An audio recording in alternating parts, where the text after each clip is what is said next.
जय हिंद। इस वीडियो हम लोग स्थानीय स्वशासन के बारे में समझते हैं। इसके पहले वाले वीडियो हम लोग सत्ता में साझेदारी के बारे में पढ़ चुके हैं। अब यहाँ से हम शुरू करते हैं कि स्थानीय स्वशासन क्या होता है। तो स्थानीय स्वशासन क्या होता है? जब किसी क्षेत्र का शासन, स्थानीय स्वशासन क्या है?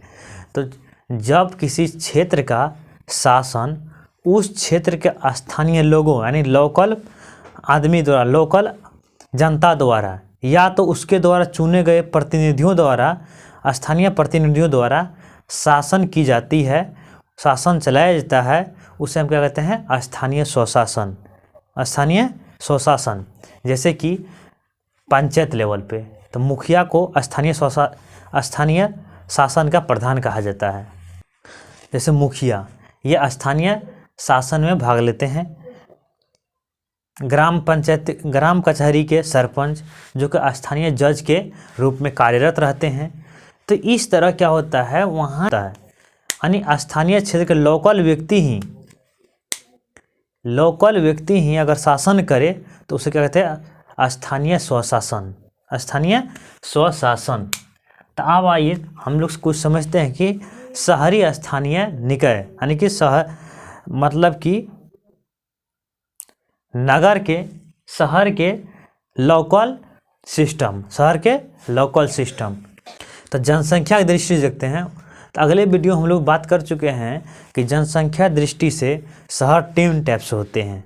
एक छोटा सा, ये देखते हैं जनसंख्या दृष्टि से यदि जनसंख्या 12,000 से 40,000 तक होगा, 12,000 से 40,000 तक होगा तो वो कस्बा जो होता है उसे हम कहते हैं नगर पंचायत। क्या नाम देते हैं? नगर पंचायत। क्या नाम देते हैं? नगर पंचायत। यदि जनसंख्या 12,000 से, पॉपुलेशन 12,000 से 40,000 के बीच में रहेगा तो उसे हम क्या बोलते हैं? नगर पंचायत। वहाँ जो प्रधान का जो कार्यकाल होता है वो 5 वर्ष का होता है। कितना वर्ष का होता है? 5 वर्ष का। वहाँ जो मेन प्रधान होता है वो अध्यक्ष होता है। क्या कौन होता है? नगर पंचायत का प्रधान यानी कि प्रमुख जो होता है वो अध्यक्ष होते हैं। उसके दूसरे नंबर आता है कि जब जनसंख्या 40,000 से लेकर 2 लाख के बीच हो, 40,000 से लेकर के 2 लाख के बीच हो तो उस शहर को हम लोग बोलते हैं नगर परिषद में आते हैं। वह शहर कौन सा आते हैं? नगर परिषद में आते हैं। नगर परिषद में आते हैं। उसका भी प्रधान का जो कार्यकाल होते हैं, उसका जो वो प्रधान, वो प्रतिनिधि होता है नगर परिषद का, वो भी उसका भी कार्यकाल 5 वर्ष का ही होता है। और उसका प्रधान कौन होते हैं? नगर परिषद का प्रधान कौन होते हैं? तो होता है नगर परिषद अध्यक्ष या नगर पार्षद।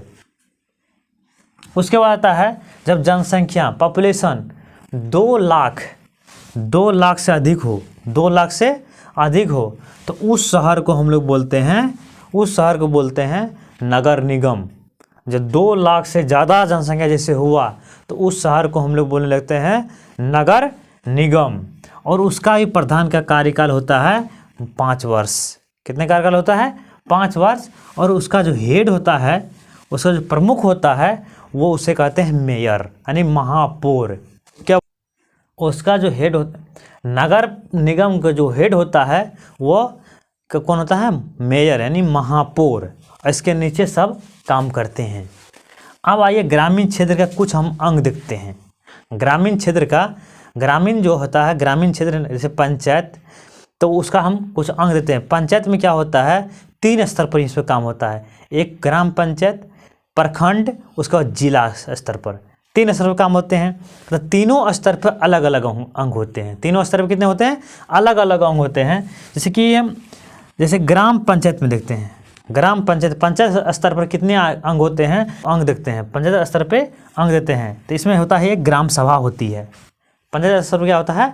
ग्राम सभा होता है, जिसको आम सभा भी कहा जाता है। उसका जो हेड होता है, ग्राम पंचायत का जो हेड होता है वो मुखिया होता है, हेडमैन। उसके बाद इसमें एक न्यायपालिका, छोटे स्तर पर पंचायत स्तर पर न्यायपालिका होता है जिसे हम ग्राम कचहरी कहते हैं। क्या कहते हैं? ग्राम कचहरी। यानी कि कहीं मारपीट दंगा फसाद ये हो गया तो इसे कौन संभालते हैं, ग्राम कचहरी जो सरपंच होते हैं वो संभालते हैं। उसके बाद आता है इसमें एक गार्ड के रूप में ग्राम रक्षा दल होते हैं। गार्ड के रूप में कौन होते हैं, ग्राम रक्षा दल होते हैं, लेकिन अभी भी बिहार में अवेलेबल नहीं है। उसके बाद आता है हर एक पंचायत में गवर्नमेंट की तरफ से एक अधिकारी को दिया जाता है जिसे ग्राम सचिव कहते हैं, जिसे ग्राम सचिव या ग्राम सेवक या ये पंचायत सचिव उसको बोलते हैं। ये गवर्नमेंट तरफ से नियुक्त किया जाता है, इसमें कोई इलेक्शन नहीं होता, ये गवर्नमेंट तरफ से नियुक्त किया जाता है। उसके बाद आता है अगले स्तर होता है पंचायत समिति। प्रखंड स्तर पर कौन काम करते हैं, पंचायत समिति।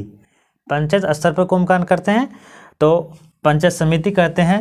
इसमें एक पंचायत में एक या दो समिति हो सकते हैं, एक या दो समिति होते हैं और समिति सदस्य होते हैं। पंचायत समिति काम करते हैं। तो पंचायत समिति में क्या होता है, एक पंचायत में एक या दो पंचायत समिति सदस्य होते हैं, पंचायत समिति सदस्य होते हैं। वो पंचायत समिति सदस्य मिल करके क्या करते हैं, एक प्रमुख का गठन करते हैं, वोटिंग करके प्रमुख को बनाते हैं। कई पंचायत सचिव वोटिंग करके मातदान करके एक प्रमुख का चुनाव करते हैं, जो इस सभी सदस्यों का, जो सभी पंचायत समिति सदस्यों का हेड होता है। और उस प्रमुख के अनुपस्थिति में काम करने के लिए एक उप प्रमुख को भी चयनित किया जाता है। उसके बाद ये सभी आदमी जो है प्रखंड विकास पदाधिकारी, BDO यानी कि ब्लॉक डेवलपमेंट ऑफिसर के अंदर काम करते हैं। ये जो है ये गवर्नमेंट तरफ से नियुक्त किया जाता है। प्रखंड विकास पदाधिकारी के अंदर ये लोग काम करते हैं, प्रमुख। अब आता है तीसरा स्तर जिला स्तर पर। कितना, कौन स्तर पर, जिला स्तर पर। इसमें क्या होता है, जिला स्तर पर एक अध्यक्ष होते हैं। क्या होते हैं, एक अध्यक्ष होते हैं। अध्यक्ष का अनुपस्थिति में काम करने के लिए एक उपाध्यक्ष का चुनाव किया जाता है, जिसमें कि एक जिला परिषद काम करते हैं। इसमें विभिन्न समिति होते हैं। समिति के बाद क्या होता है, उप विकास आयुक्त। उप विकास आयुक्त ये सभी जिला स्तर पर जिला परिषद के अंदर ये लोग काम करते हैं, जिला परिषद के अंदर ये लोग काम करते हैं। आई होप आप लोग इसको समझ गए होंगे। मिलते हैं नेक्स्ट वीडियो में और इससे हम लोग आगे समझेंगे। जय हिंद।